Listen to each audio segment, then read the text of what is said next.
abastecer la energía eléctrica del vecino país. Nuestro objetivo es lograr una reserva fría para 2027, creando un excedente que nos permita tender un cable submarino para vender electricidad a Puerto Rico. Abinader habló en la conferencia sobre inversión en infraestructura del Banco de Desarrollo de América Latina y el Caribe, celebrada en Nueva York, donde también destacó el medio siglo de crecimiento de la economía del país. Nos encaminamos a convertirnos en una verdadera potencia regional en términos de capacidad de generación eléctrica moderna y diversificada. Con la reforma que yo voy a hacer, Santiago. Entonces, como vamos a tener una sobregeneración y Haití necesita, nosotros vamos a estar disponibles con un fondo de compensación que van a hacer varios países para vender la energía a Haití si ellos así lo requieren.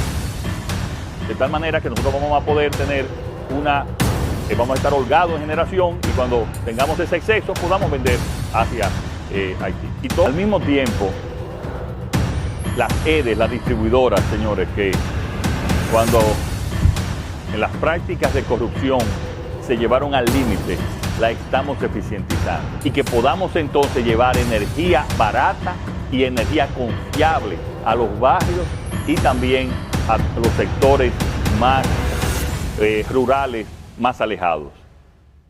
Así como en todos los sectores, también al sector energético va a llevar y está llegando y ha llegado con gran fuerza el cambio. En protesta por las extensas tandas de apagones. Quejas por las largas tandas de apagones. 3 días sin recibir energía eléctrica. En zozobra dicen estar residentes del Gran Santo Domingo debido a los prolongados apagones. Las interrupciones del suministro eléctrico y la alta facturación mantienen con el grito al cielo. ¡Lo tienen hasta aquí! ¡Tenemos una semana!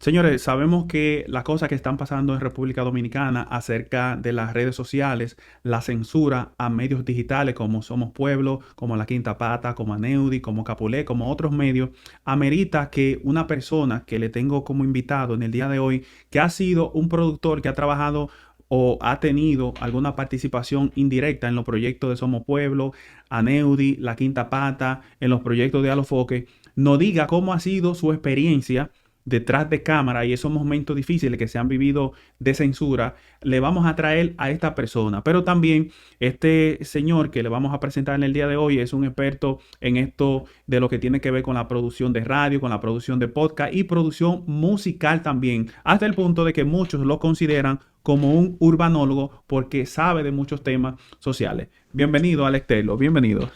Muchísimas gracias, Capulet. Tú sabes, presto siempre para sumarte aquí en este proyecto que lo vi nacer, crecer y desarrollarse. Me siento muy orgulloso del lugar que tú has ganado dentro de la sociedad dominicana. De verdad que sí. Señores, Alex Terlo es de lo poco que saben que yo vengo hablando primero de música urbana y luego hablo de política, porque hay gente que cree que yo nací hablando siempre de política, pero yo tengo alrededor de casi 11 años hablando de lo que tiene que ver con el mundo del espectáculo. Luego me pasé a hablar un poco de política y aquí es que me he encontrado mucho lío. Me he dado cuenta que los urbanos no eran intolerantes. Los intolerantes son los profesionales y los educados de República Dominicana. Alex, hoy vamos a hablar de varios temas. Vamos a hablar de la Casa de Alofoque. Fenómeno, un fenómeno que le ha tumbado todos los escándalos al gobierno. Y también vamos a hablar de algunos temas sociales como la censura. ¿Por cuál tú quieres comenzar? A ver, para que te sientas cómodo. Sí, me gustaría hablar de la censura porque es un tema que no solamente nos atañe a todos, sino que es por donde empieza todo proyecto de apropiarse de un país. Toda tiranía empieza por ahí, por la censura. Muchos países como Venezuela, que nosotros pudimos ver el proceso completo de pasar de ser un país de bonanza, la Suiza de Latinoamérica, a pasar a ser un país que realmente la migración, yo creo, venezolana ha roto récords, creo que, de histórico. Y creo que este país está pasando por un proceso en donde poco a poco el PRM ha tratado de eliminar una herramienta que le proporcionó y en mi criterio le proporcionó un porcentaje bastante alto para que pudieran lograr ser un partido que gobernase República Dominicana. Yo siento que un Luis Abinader que utilizó durante mucho tiempo en la oposición los epítetos de despectivos que acusaba literalmente de un mal manejo, de malversación. Muchos políticos del PRM decían y señalaban a las personas del gobierno anterior como ladrones, como personas ineptas, y hoy por hoy que ese mismo partido que hizo eficientemente y con todo el derecho del mundo, hizo ejercicio de la libertad de expresión, hoy quiera coartar esa libertad de expresión, me parece, de verdad, me parece hasta chistoso. Es chistoso, pero también peligroso, porque el Código Penal tiene varias figuras que realmente atentan literalmente con el uso que tiene hasta la misma oposición para poder hacer fuerza a un partido de gobierno para que haga las cosas bien. Y caen hasta un punto en el Código Penal. Hay 11 artículos que atentan contra la libertad de expresión. Hay un artículo que es el 299 acerca de los precios, que si una persona dice que la cosa está cara, que el pollo está a 100 y otros colmaderos suben de precio, por eso las personas pueden ir de 6 meses a 1 año de prisión. O sea, lo que estamos viendo es que donde un presidente que se le decía, y muchos medios tradicionales lo acusaban de que él gobernaba por Twitter, de que él se llevaba mucho de las redes sociales, vimos como hoy mismo Dani Alcántara, incluso Julio Martínez Pozo, el propio Hipólito Mejía, lo criticaba de que él simplemente gobernaba por las redes sociales. O sea, se burlaban de este presidente, pero hemos visto que cuando el pueblo ha demostrado de que no está conforme con el pueblo, hemos visto cómo ha venido una censura letal hacia el pueblo. Y esto es lo que yo digo que es muy lamentable. Pero mira, precisamente es importante que no se nos escape el por qué un Luis Abinader antes, al principio, vamos a nombrarlo como en la luna de miel, los decretos eran por Twitter, todo era por las redes sociales, porque había primero un ambiente de triunfo de que el pueblo ganó, de que el pueblo hizo un cambio y que este partido que había prometido que en 2 años iba a resolver todos los problemas de la nación, estaba ya trabajando. Ya él no puede tener ese tipo de exposición. No la puede tener porque literalmente el gobierno ha fracasado en casi todo lo que había prometido. ¿Y por qué ha fracasado? Porque esa retórica de solucionar todo, de que yo tengo la solución para todo, es insostenible. ¿Entiendes? Porque al final sí, había muchos malos comportamientos del PLD, pero el PRM no se ha quedado corto. O sea, todos los escándalos de corrupción que nosotros hemos podido evidenciar del PRM, lo vamos a sentir de verdad en un gobierno de un partido opositor, porque ellos han sabido manejar hasta el asunto de la opinión pública. Te lo digo porque al final, con la mitad de lo que ha hecho el PRM, aquí no hubieran una marcha verde, hubieran marcha verde, amarilla, roja, hubieran todo tipo de marchas. Tú sabes que nosotros no vemos nada, hermano. Tú sabes que a mí me sorprendió ver a Watson Brazoban en una entrevista que le hizo Sujeto Oro Duro, ayer la publicó en YouTube, donde Watson dijo que él tuvo que dejar de criticar el gobierno porque gente poderosa lo aconsejaron, le dijeron, mira, no continúe criticando al gobierno, que eso te va a traer problemas. Entonces a mí me sorprende cómo esto ha llegado a un punto de que la clase artística y muchos periodistas ya perciben esto de que se está intimidando a que las personas opinen libremente. Entonces, lo que nosotros hemos visto con este tema de este nuevo Código Penal que contiene 11 artículos y simplemente yo creo que se está creando una narrativa de que simplemente quieren que nos enfoquemos en el tema del ultraje, cuando hay otros 10 artículos que son tan terribles como ese. Entonces, sí. Yo lo que te quiero preguntar, tú que tienes experiencia trabajando en proyectos radiales, ya lo dijimos como en los proyectos de Alofoque, cercano a Neudi Santo, a La Quinta Pata, Somos Pueblo, dentro de cosas que tú puedas contar, dentro de cosas que tú sabes que no violen algunos códigos de intimidad, ¿cuáles momentos difíciles tú has vivido detrás de cámara en producción en estos proyectos que tú hayas visto alguna angustia en estos proyectos en específico, porque incluso te voy a citar algunos. Vimos como en el caso de Johnny Estrella se quejaba de que le hicieron borrar un video a Esto No es Radio porque alguien de Palacio llamó porque una rubia fue a Esto No es Radio y metió la pata. O sea, hemos visto que se han eliminado muchos videos. Vimos como la sobrina de Uchi Lora, Laura Costa, fue a CDN y allí dio una entrevista donde dijo un montón de cosas y esta entrevista se borró. Cuéntame tu experiencia detrás de cámara en estos proyectos. Mira, hay muchos asuntos que es imposible uno dilucidarlos, de los que uno tiene como conocimiento. Pero se ha vivido un momento cruel. Más que cruel, por ejemplo, yo te puedo citar un ejemplo, no voy a citar el nombre de la persona, pero hubo una entrevista en uno de esos medios, tampoco voy a decir el medio, tú sabes, para cuidar. Claro, claro. Que de una persona que fue literalmente ebrio, muy ebrio, pero no se sabía hasta que la persona empezó, tú sabes, a hacer el contenido y se dijo muchísimas cosas que lo iban a hacer ver muy mal y eso no se subió.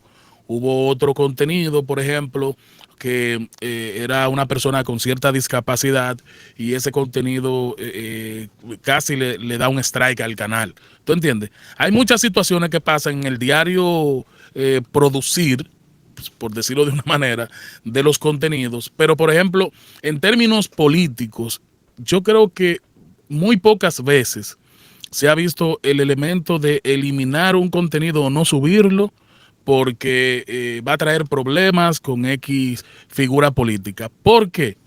Porque por lo menos en los medios tradicionales eso sí pasa, pero en estos medios que son realmente alternativos y que son frontales contra las situaciones más fuertes, que pasaban impunes, pero que ahora gracias a esta libertad que tenemos del internet no representamos esos intereses de las castas.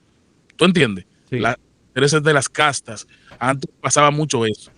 Pero, por ejemplo, yo te puedo citar de que a veces si tú editas algo de un invitado, y eso sí te lo puedo decir, por ejemplo, por casos que sucedieron en Tuberalío, que era de música, pero que para hacerte un símil de figuras importantes que dicen cosas que se sabe que le van a lacerar a él o que van a lacerar al medio, sí se editan.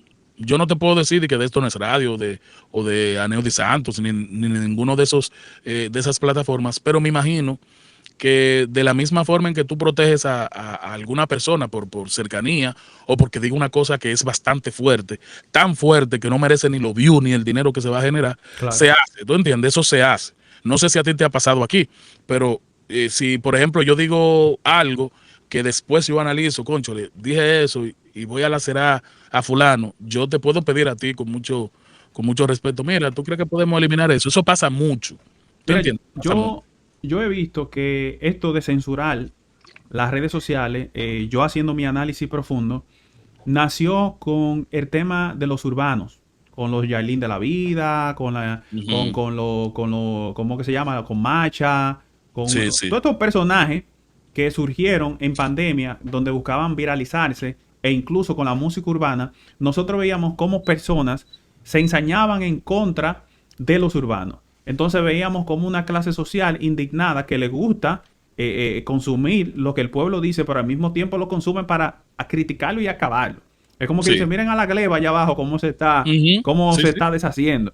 Pero hemos visto que durante mucho tiempo Alofoque se encontró con muchos enemigos profesionales, dígase políticos, porque siempre han querido llevarla o caerle encima a YouTube. Y Alofoque, básicamente, como está en el espacio, Alofoque siempre se ha mantenido como inmune a estas personas. Pero ¿qué hemos visto? Que ya esto está escalando, que ya no se trata ni un lenguaje soez, ya no se trata de nada, es que ya no se quiere ni que usted opine negativamente ni de políticos, ni de temas sociales, ni de nada, porque ahora esta alta sociedad está tratando de criminalizar el uso de las redes sociales. O sea, usted poder quejarse, hablar por las redes sociales, lo están tratando de criminalizar y ya no se trata simplemente de Alofoque, se trata de que vienen por todos. ¿Cómo tú me le explicarías a las personas cómo la clase social espera tener una sociedad educada si no han educado a nadie? Explícame.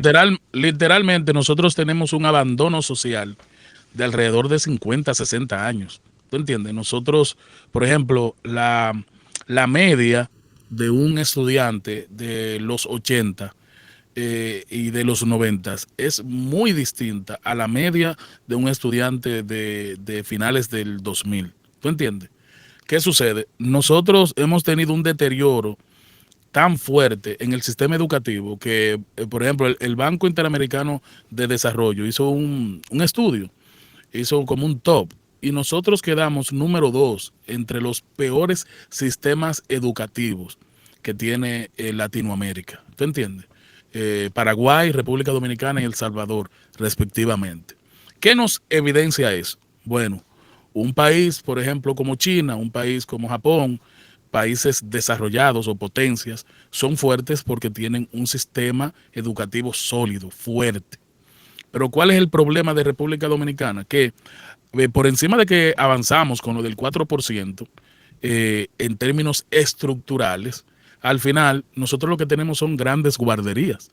O sea, tú no puedes aceptar todavía, hoy por hoy, como gobierno, que un bachiller sale y no tiene ningún tipo de condición para, con esa preparación de tantos años, pueda hacer algo luego de salir del colegio. O sea, ya ni siquiera los bachilleratos técnicos te dan esa seguridad de que tu hijo sale del bachiller y va a tener una preparación, aunque sea mínima, para entrar al ruedo de lo que es la vida laboral.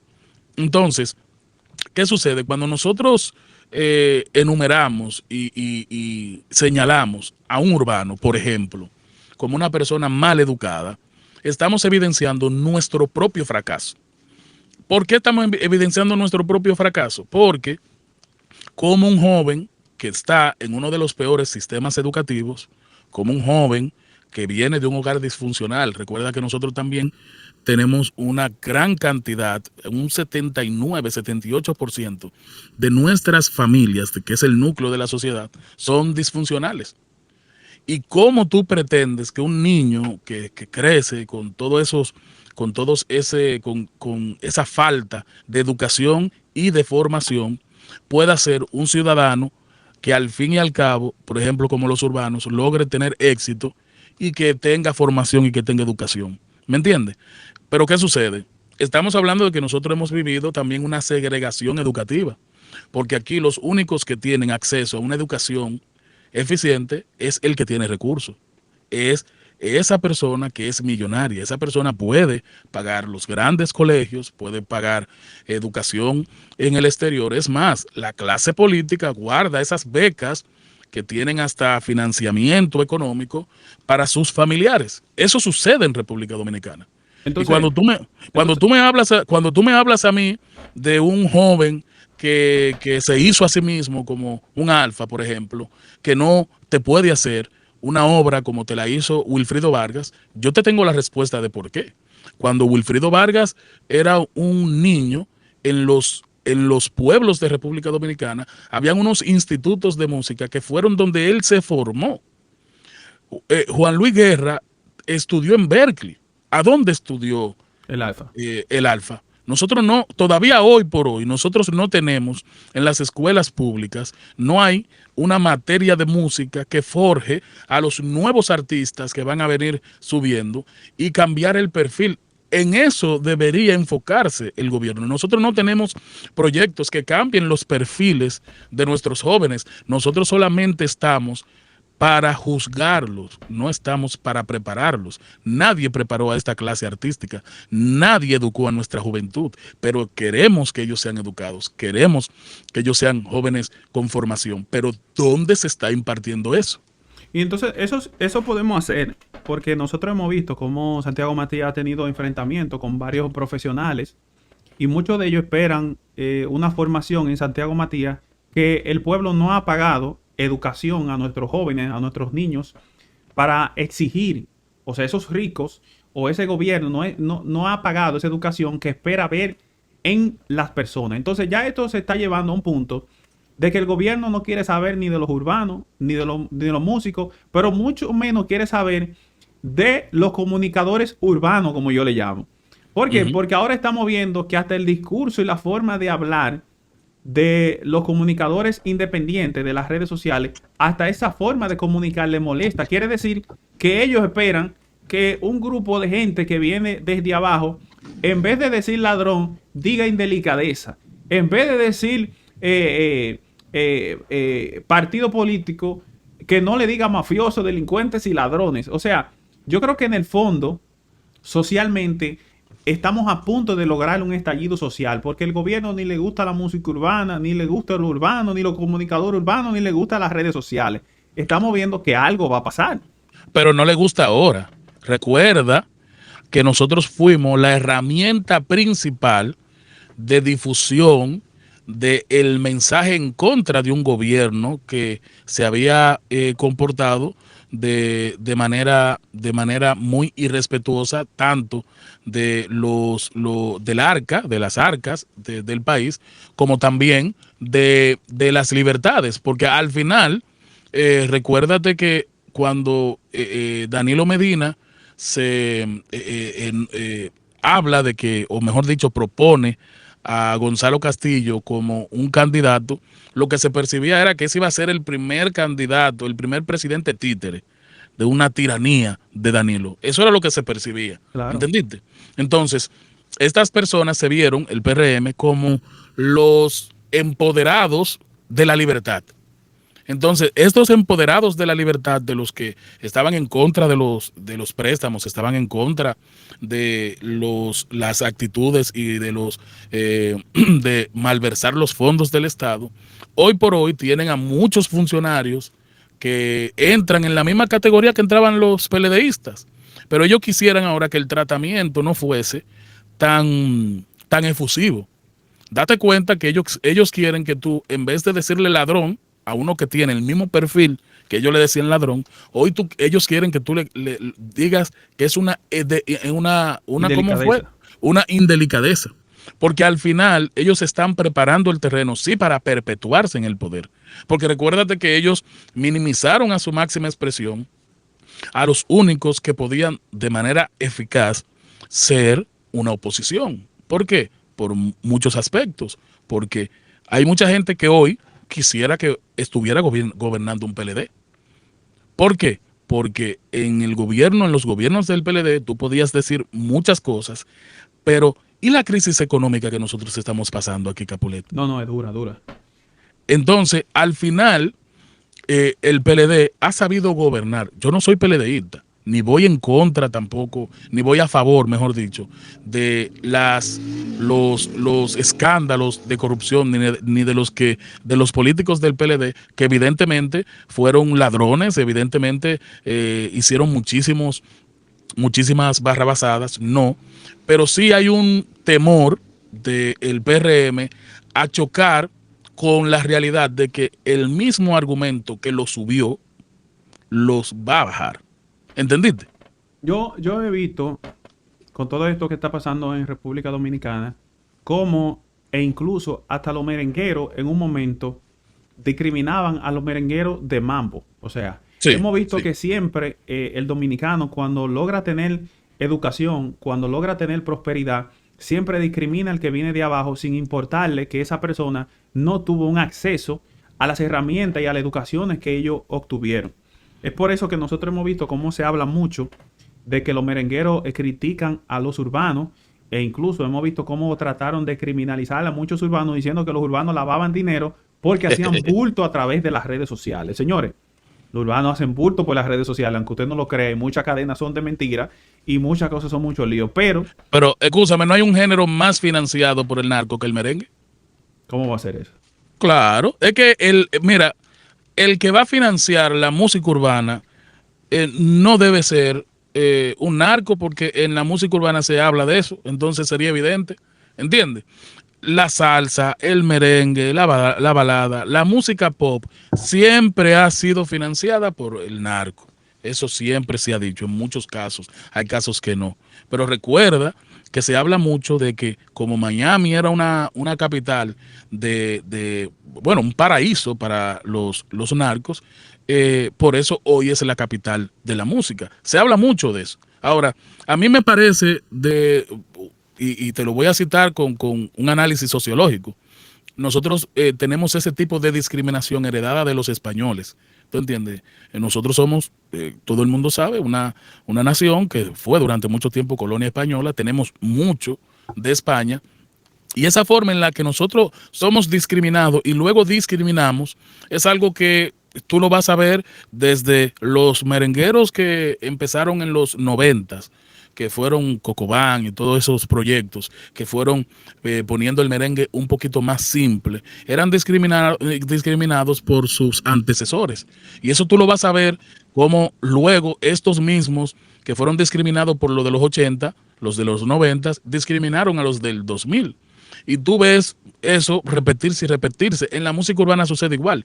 Los raperos rabacucu, como yo le llamo, los RT, discriminan la música urbana popular, sea quien sea, porque entienden que hacer música tan simple es una ofensa y entienden que la música debería ser en todos los aspectos educativa, algo que es también heredado del aspecto caudillismo de nuestra sociedad. Date cuenta que nosotros no tenemos artistas que se retiren. Los merengueros mueren haciendo eventos. Es más, nosotros tenemos una clase artística que no acepta el relevo.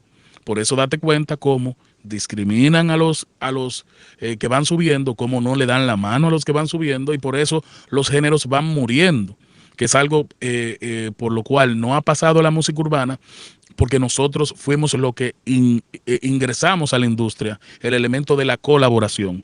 ¿Entiendes? Entonces...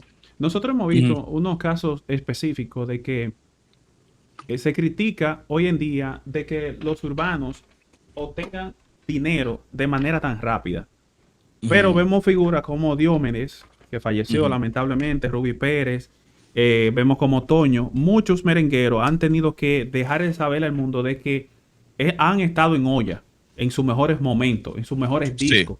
Pero lo que las personas no entienden es que cualquier persona haciendo contenido en YouTube te puede hacer $3,000 y $4,000 al mes haciendo contenido. Sí, pero hay un asunto ahí, que es importante que lo abordemos, y es el cambio que hubo tanto en la información como de lo análogo a lo digital. Recuerda que todos esos artistas pre-pandemia, por ejemplo, y pre-urbanos, grababan con multinacionales que se adueñaban de sus obras. Sí. Recuerda que la primera entrevista que tuvimos aquí fue en base a la denuncia que yo realicé en contra del Chombo y cómo se había apropiado de las obras de muchísimos artistas. Esa conducta no es única y exclusiva de un Chombo. Es más, es heredada de una visión más maquiavélica del negocio de el artista se queda con las migajas, nosotros nos quedamos con el negocio, claro.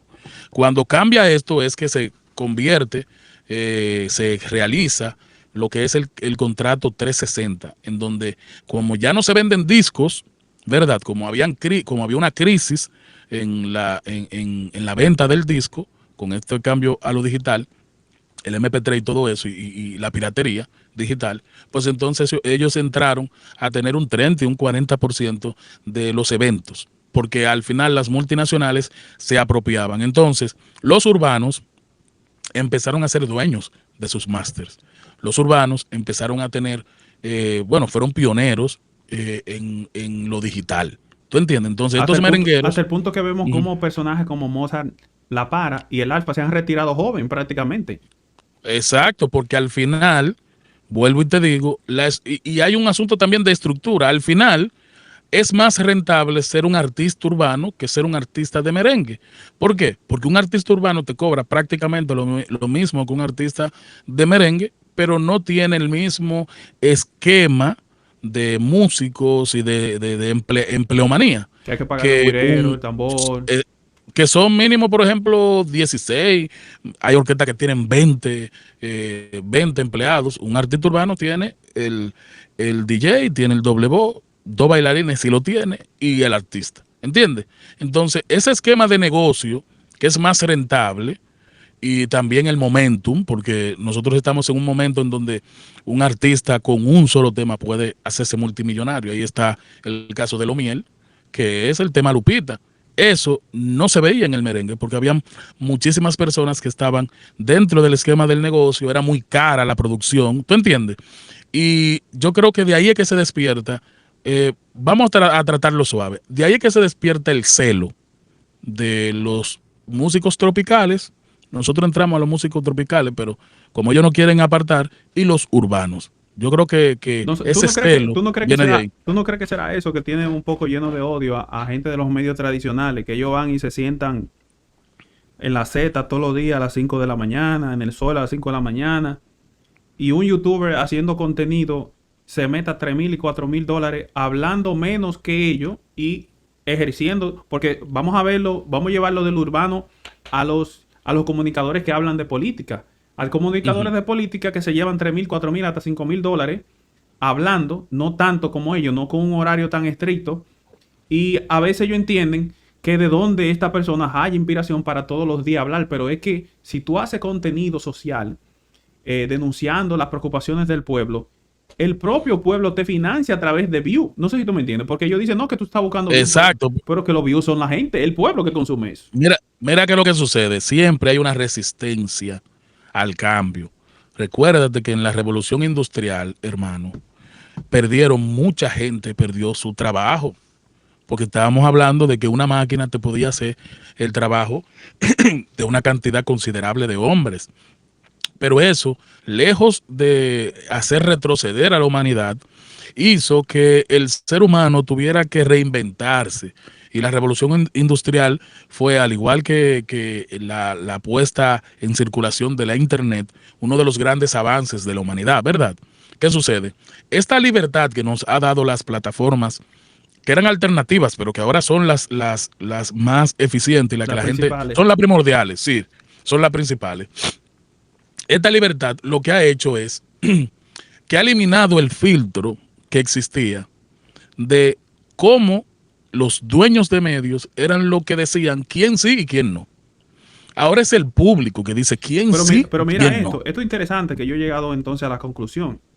Es posible que estemos viendo que la razón por la cual los medios digitales tienen personas independientes es porque reciben de $3,000 a $4,000 a través de YouTube de ingresos sin tener que deberle su esfuerzo a ningún empresario y ningún político. Mientras tanto, vemos un grupo de comunicadores o periodistas supuestamente tradicionales que están agotados de todos los días levantarse a las 5 de la mañana, leer un periódico y condicionados de que no pueden hablar abiertamente porque pueden perder su trabajo. No sé si tú me entiendes. Claro, pero date cuenta que en muchas ocasiones, por ejemplo, aquí hubo muchísimos casos de personas adineradas, personas poderosas de la política, que hasta ultimaban a sus esposas.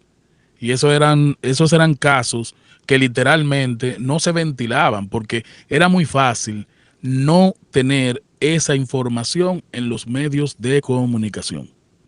Porque la clase no se suicida, ¿entiendes? Pero hoy por hoy óyeme, si lo del jet set hubiese pasado en esos tiempos, yo te apuesto a ti que el tratamiento, exacto, el tratamiento hubiese sido distinto. Entonces yo puedo óyeme bien, la clase pudienta, la casta, los sectores poderosos económicamente, perdieron el control de uno de los poderes del Estado, que es la opinión, que es la prensa. ¿Entendiste? En un momento se tuvo secuestrada a la prensa. Ya no. Pero mira este análisis. ¿Cuál es la forma más simple de medir el trabajo de un comunicador? Si tú no tienes views, no tienes like, no tienes comentarios, quiere decir que tu contenido no está conectando con las redes sociales. O sea, un comunicador de las redes sociales tiene más aprobación social que un comunicador de la radio, de la TV, que tú lo ves que nadie copia su información. Porque mira, en mi video, un video de 10,000 o 20,000 views, casi 1,000 personas dejan comentarios. O sea, eso es increíble. Claro. Cómo la gente se expresa a través de lo que tú estás diciendo. Y yo siempre he dicho que si usted cree en el método democrático de cómo se eligen a nuestros líderes, usted tiene que entender que cuando un nuevo comunicador surge desde el pueblo, con poca educación, sin educación, como usted quiera verlo, es porque el pueblo ha elegido a esa persona como su representante, porque si se podría decir, su validación viene a través del nivel de aceptación que tienen las redes sociales. Exacto, porque nosotros venimos fungiendo como en algunos sistemas políticos antiguos, como en Roma, nosotros venimos siendo como el Senado. Cuando tú eliminabas el Senado y te quedabas siendo simplemente un emperador, tú imponías al pueblo, porque el Senado venía siendo la voz del pueblo. ¿Me entiendes? ¿Qué sucede con nosotros? El sistema, en términos de opinión, el sistema estuvo secuestrado durante mucho tiempo porque la línea comunicacional tenía que responder a lo que el filtro, que eran los dueños de los medios, ¿verdad? Esas personas poderosas, decidían abordar o no. Entonces había un control de lo que llegaba al pueblo como información. ¿Tú entiendes? Pero ese poder se fue perdiendo. Ellos lo fueron perdiendo de manera lenta, y ahí entro al elemento del fenómeno Santiago Matías.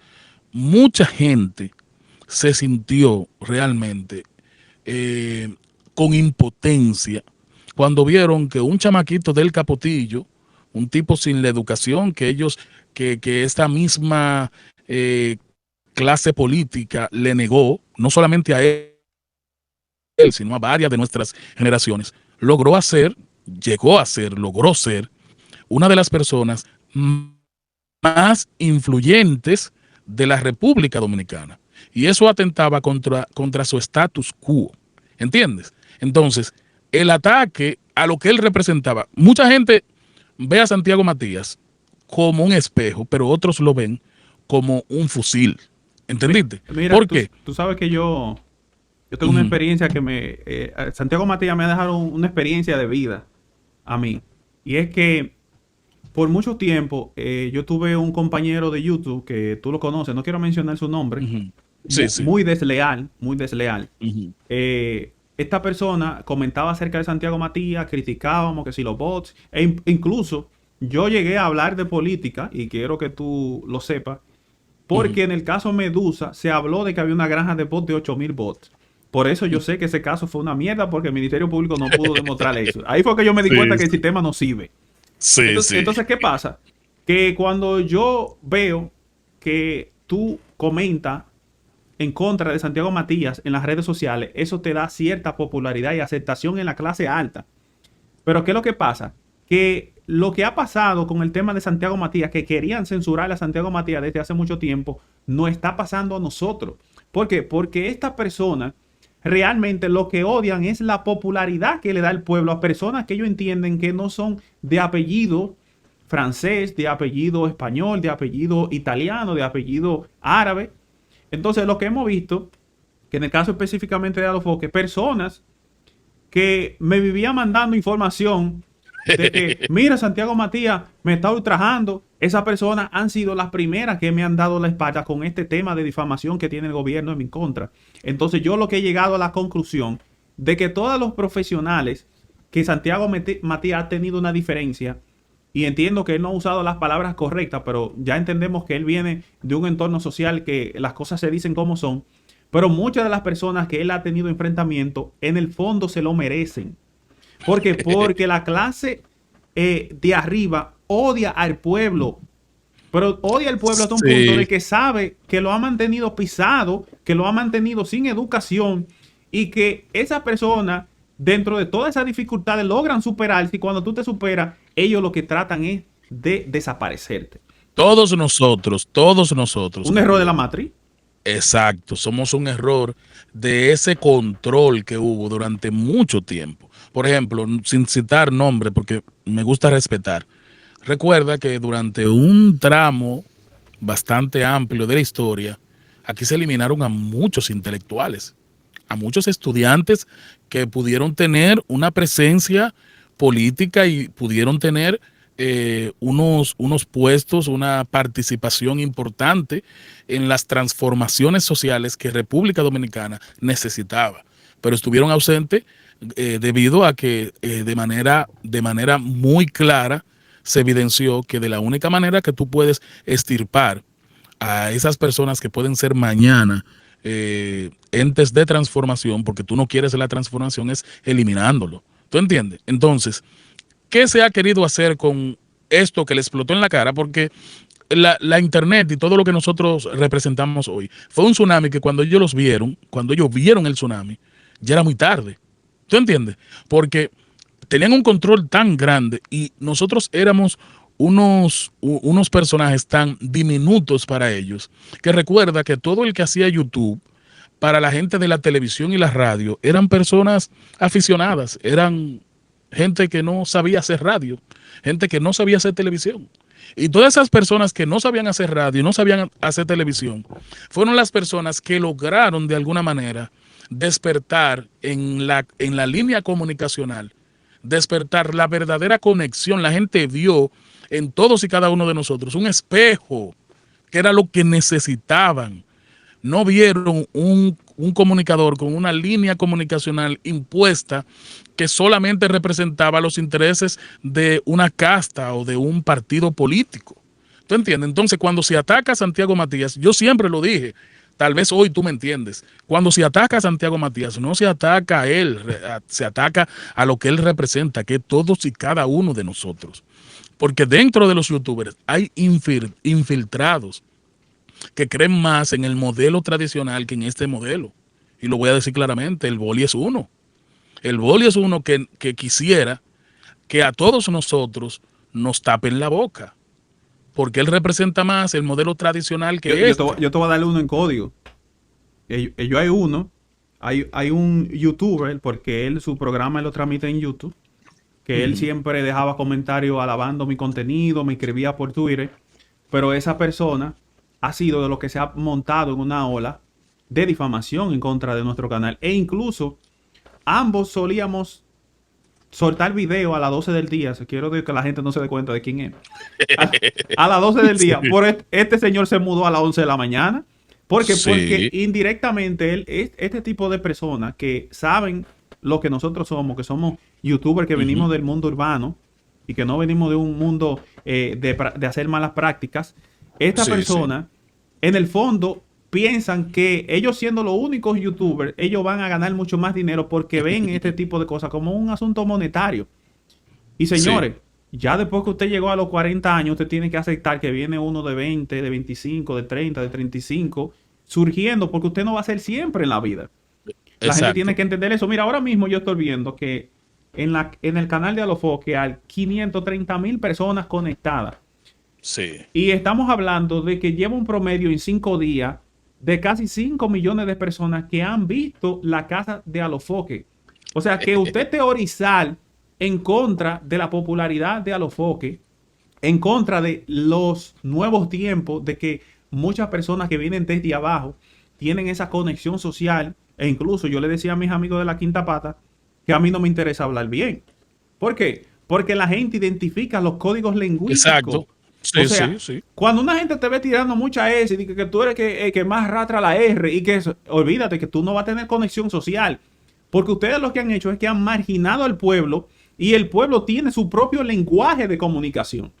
Capulet, yo mismo he renunciado a muchos seguidores que si yo dijera un improperio, si dejara de hablar como hablo, tal vez se sintieran más identificado conmigo. Y eso yo lo he hecho de manera consciente. ¿Tú entiendes? Pero es importante eso que tú acabas de decir, porque nosotros estamos en una era en donde la gente necesita representantes en todos los aspectos y en todos los escenarios del país. Gente que no las sientan falsas, gente que las sientan auténticas, personas que la vean transparente. Y eso es lo que ha hecho de Alofoque Radio Show, por ejemplo, un proyecto desde cero hasta ahora que está en su máxima expresión, la representación de la misma evolución que ha tenido nuestra sociedad. Y lo que pasa, Alex, tú tienes que pensar algo. Cuando una persona escucha hablando a alguien que tiene los mismos códigos lingüísticos que ellos saben cuando tú mientes. Claro. Ellos te identifican porque ellos saben los códigos, porque ese es el lenguaje que se manifiesta en los barrios día a día. Pero cuando tú eres una persona que cuida mucho la forma de hablar y que anda disfrazando ciertos códigos lingüísticos, le hace desconfiar y no conectar socialmente con esa persona. Exactamente. Por ejemplo, la casa de Alofoque, Porque es un fenómeno. Vamos a hablar de la casa de los foques. ¿Hay lavado de dinero en la casa de los foques? ¿Cómo va a haber lavado, muchachos? No. ¿Y no, cómo porque, tú sabes? Pero lo que yo te digo, porque eso es lo que piensan esa gente. Que los odiadores, los que no pueden hacer ni siquiera la casucha. Yo le voy a dar un dato. Óyeme, hay algunos medios de comunicación que no pueden hacer ni siquiera una casucha, ¿entiendes? Porque no tienen el valor de invertir. Loco, son 40 millones de pesos, lo ha dicho Santiago Matías. Pero déjame dar este dato, Alan, déjame dar este dato. Yo tengo aproximadamente de 600 a 1 millón de views mensual. Y mi canal de YouTube de publicidad tiene dentro de $3,000 a $4,000 al mes, con 600,000 views. Y a los foques tiene ahora mismo 530,000 ahora mismo metido en su canal de YouTube. O sea, lo que a mí me cuesta un mes, lo que a mí me cuesta un mes, Santiago Matías lo tiene ahora mismo en 1 minuto ya. Pero no cuentes, oye, tú no estás contando la retención que tiene un valor, tú no estás contando que eso tiene 24 horas pisado, Pisado. ¿Tú entiendes? Entonces, mira qué sucede con eso. Por eso que yo toco el tema, porque hay mucha gente que no entiende que YouTube te da una independencia económica de tú poder decir lo que tú quieras y de tú realizar proyectos que las personas no comprenden, porque la gente ve YouTube como que si fuese un juego. Pero YouTube es una estructura muy poderosa donde la publicidad la pone Estados Unidos, señores. Claro, pero mira cuál es el elemento más interesante de esto. ¿Quién es el que realizó la casa de Alofoque? Fue el mismo joven que iba con una camarita apostándolo todo. Porque cuando tú dejas de estudiar y tú te enfocas en hacer un negocio, cuando tú te enfocas en echar hacia adelante un género, cuando tú te enfocas en los pocos capitales que tú vas consiguiendo, reinvertirlo en tu marca y en tu negocio y en ese sueño, porque hay que decirlo, Santiago Matías creyó cuando esto no era una realidad. Ahora cualquiera compra cámara y empieza un canal de YouTube. Pero estamos hablando de un tipo que lo hizo cuando eso no era negocio, Entonces, el que hace esto y el que transforma, el que eleva el listón y el que rompe paradigma, es el que tiene esa misma actitud. Ese problema, Taylor, que muchos de estos comunicadores de la radio y la televisión creen que con comprarle una cámara y un micrófono en estos tiempos, ya el pueblo se la va a dar. Yo vengo a YouTube, me siento aquí y digo mi teoría linda, como yo le decía en la televisión, y yo voy a conectar. Y es que ellos no entienden que el pueblo ha creado una clase social distinta a ellos, que ellos se comunican y se entienden con estas personas. Claro, pero tú sabes que eso es lo loable de esta transformación. Que en Alofoque Media Group, por ejemplo, hemos tenido oportunidades, todos los que de alguna manera fuimos excluidos, fuimos minimizados por los medios tradicionales. Porque yo te voy a decir una cosa, modestia aparte. Yo soy un referente en la opinión de música urbana, en el análisis, en la profundización y hasta en la historia de la música urbana, ¿verdad? Pero gran parte de esa valoración la tengo yo por la gran oportunidad que me dio Santiago Matías. Estoy correcto. Pero yo soy el mismo ser humano que trabajó en muchos medios de comunicación antes de la internet y que tuve proyectos que pudieron ser innovadores. Loco, yo te voy a dar un dato. El primero que creó un programa de televisión, que lo quería hacer de radio, de una página de internet como la de Santiago Matías, que se llamaba soydebarrio.com, fui yo. ¿Fuiste tú? Claro, Soy de Barrio TV Show, ahí está la historia. Yo propuse, loco, antes de que Marino Vázquez rentara Kiss, yo propuse para el horario de Anthony Quinn un proyecto que se iba a llamar Kiss Magazine, en donde yo quería hacer, por ejemplo, paneles durante 2 o 3 días a la semana con los dueños de página. Yo tenía pensado ahí a los Foques, tenía pensado ahí a Zozobrita, que yo tengo la propuesta hasta por ahí. O sea, hubo muchas cosas que yo pude haber realizado, pero que no las realicé porque yo no tuve el empuje ni porque hay que decirlo, Santiago Matías tuvo una inocencia dentro dentro del negocio que lo hizo apostar, ¿entendiste? Él no conocía muchas cosas que lo que iban a hacer era hacerlo sentir pequeño, como muchas veces uno se sentía que no había forma de estar en contra de ese sistema ya establecido. Santiago Matías, como venía con ese brío nuevo, rompió todo. ¿Cuánto es que hay que pagar para tener un horario? Le dieron el horario más muerto que había de la Radio Nacional, que era de 9 a 11. Todo el mundo sabe que el horario para facturar era de 8 de la mañana a 8 de la noche. A él le dieron ese horario y él transformó ese horario, que todavía lo tiene hoy, en el horario premium del contenido. Eso es increíble, hermano. Es verdad eso. Mira, entonces, cuando tú analizas eso, y cuando tú ves todas las figuras como Ramón Tolentino, loco, Ramón Tolentino tenía muchísimo tiempo haciendo contenido, pero esto no es radio que lo transforma en esa figura determinante de la comunicación dominicana. Ariel Santana, que fue un tipo golpeado y que fue un tipo minimizado a su máxima expresión en el proyecto que él estaba. No, y que Manolo Zuna le hace la vida imposible. Manolo Zuna, un profesional como Manolo. ¿Tú entiendes? ¿Qué sucede? Ahí está el caso también del Cuarto Bate. Él estuvo en medios tradicionales, pero ¿cuándo es que explota? Casal explota en Esto No Es Radio. Gaby de Sangles hace un crossover único. La misma Joni Estrella, loco. O sea, si tú te pones a analizar, hermano, realmente la transformación que ha propiciado Santiago Matías no es solamente de él. ¿Entiendes? Es que muchos de nosotros tenemos mejores vidas, tenemos un espacio y hemos podido romper parte de la matriz gracias a él. ¿Tú sabes qué te digo? Que Joni Estrella, y te lo digo porque yo estaba desde el lado contrario, Joni Estrella, yo en ese tiempo a mí no me gustaba mucho el tema de Alofoque, pero Joni Estrella yo creo que ha sido la figura más acosada por la clase alta para que se fuera de ese programa radial.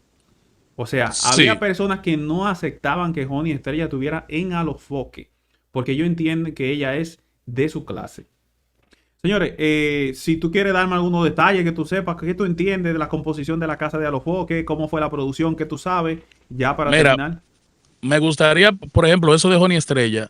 Yo no creo que ella fue presionada. Acosada. ¿Tú entiendes? Acosada. No, ni acosada. Yo creo que Joni Estrella es la viva representación de que tú siendo de un lado no deberías estar en otro. ¿Tú entiendes? Yo creo que en su mente ella nunca fue parte de esta línea comunicacional ni de este estilo de comunicación. Creo que nunca lo fue porque tal vez ella le tiene mucho temor a la transparencia en términos de comportamiento que hay que tener para no ser linchado. ¿Tú entiendes? Y lo voy a dejar hasta ahí. Lo segundo es que, por ejemplo, la casa de Alofoque, mucha gente lo ha atacado de que porque no es original. Bueno, ese concepto, tal vez... Eso está durísimo, mano. ¿Cómo que? Pero mucha gente ha atacado eso de que, no, porque estaba la casa de los famosos y no. El elemento solamente de agregarle la cosmovisión a Alofoque. Óyeme, Alofoque es un metaverso, ¿oíste? Entonces, ese universo de Alofoque, todo lo que entra ahí, se magnifica, manito. Mira, ¿tú entiendes? Dile a Alofoque que yo le voy a comprar los derechos de un libro. Mira cómo yo quiero que se llame el libro. Sí, Hasta yo mismo me lo invento. Sí.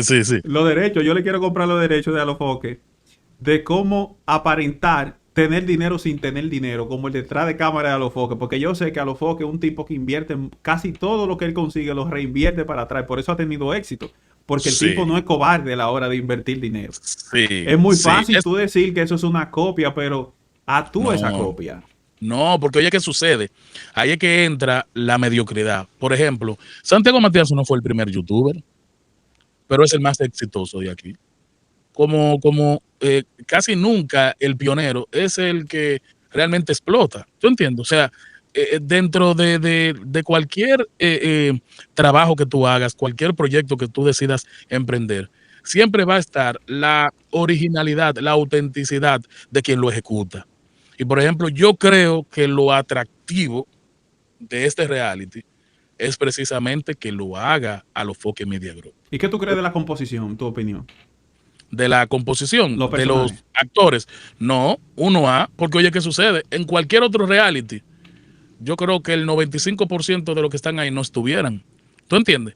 Porque al final, el único medio que sí representa las aspiraciones, el entretenimiento que necesita y quiere el pueblo, es el medio que era antes, que era un medio que no era el principal, que es el principal ahora, que son estos medios de comunicación, y el líder que es Alofoque Media Group. ¿Tú entiendes? O sea, y el pueblo... que Santiago no escoge a nadie de que porque sí, porque le guste.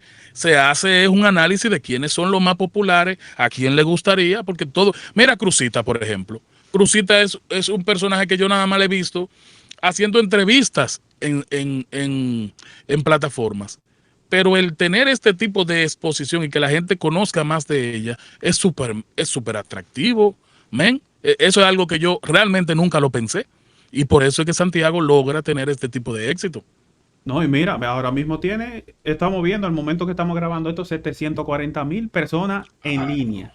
Y yo digo que el gobierno tiene que darle gracias a las plataformas digitales, porque la casa de Alofoque está eclipsando sus problemas.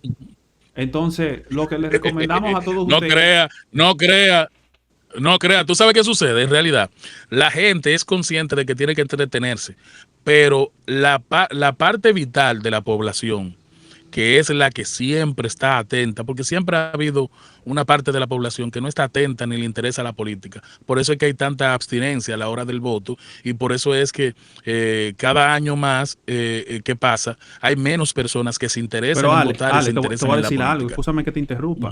¿Cómo la gente va a estar atento a la política cuando yo soy el vivo ejemplo de que yo vivía atento a música urbana, ese tipo de cosas, y comienzo a hablar de política, y lo primero que hacen estos azarosos que vienen y me censuran? O sea, ¿qué se le puede esperar a la gente? No se pongan atentos a la política, porque son los primeros que te van a acabar contigo, son la clase alta, los políticos y los empresarios. Entonces, aquí vivimos como con un doble discurso. Quieren que los jóvenes estén atentos a la política, pero cuando comienzan a hacer videos quejándose, ya ahí quieren caerle encima a todos los youtubers y a todo el mundo que sale. Mira qué sucede.